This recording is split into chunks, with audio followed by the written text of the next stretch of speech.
মোৰ পেজৰ নতুন এটি ভিডিঅ'লৈ সকলোকে স্বাগতম জনাইছোঁ। আশা কৰোঁ সকলোৰে ভাল। আৰু এইফালে মই ভিডিঅ'টো আৰম্ভ কৰিলোঁ মেগী বনোৱাৰ পৰা। এইফালে মেগীখিনি বইল হ'বলৈ দি লৈ পেলানি সৰুকৈ পিঁয়াজ এটা কাটি তেলত দি অকণমান দেৰি ভাজি ল'লোঁ। ভাজি লোৱাৰ পিছত এইফালে ছোৱালীও দিগদাৰি দি আছে, একদম মানে কোচত ল'ব লাগে।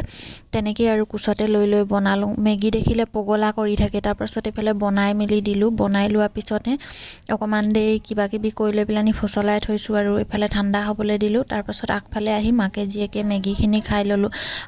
মেগীখিনি খোৱাৰ পিছত আকৌ ঘৰৰ কাম আছেই। বাকীখিনি কাম কৰা হৈ গ'ল, মানে দুপৰীয়াৰ খানা বাকী আছে। তাৰপাছত কাপোৰ কেইটামানো ধুবলৈ আছে। আজি ঘৰত কোনো নাই, ছোৱালীক লৈ লৈ কৰিব লাগিব। এইফালে মই খানা বনাই মেলি হৈ গ'ল। হৈ যোৱাৰ পিছত এইফালে কঁঠাল পকিছিলে, মানে কঁঠালটো এনেকুৱাই আধা পকাকেই খাব পৰা, মানে এইটো আৰু বেছিকৈ নপকে। তাৰপাছত এইফালে কঁঠালো খাই ল'লোঁ আৰু দুপৰীয়া খানা চানা খাই লৈ পেলানি এতিয়া 4টামান বাজিছে।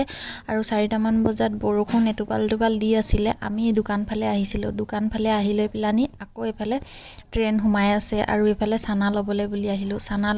চানা লৈ পেলানি ঘৰলৈ আহিলোঁ। গধূলি সময়ত এইফালে চাহ খাবলৈ পকৰি কেইটামানো বনালোঁ। এইফালে আমাৰ কাৰণে জ্বলা দি বনাইছোঁ আৰু ছোৱালীৰ কাৰণে জ্বলা নিদিয়াকৈ। এইফালে হাতখন আকৌ পুৰি গ'ল। এইফালে চাহ বনোৱাও হৈ গ'ল।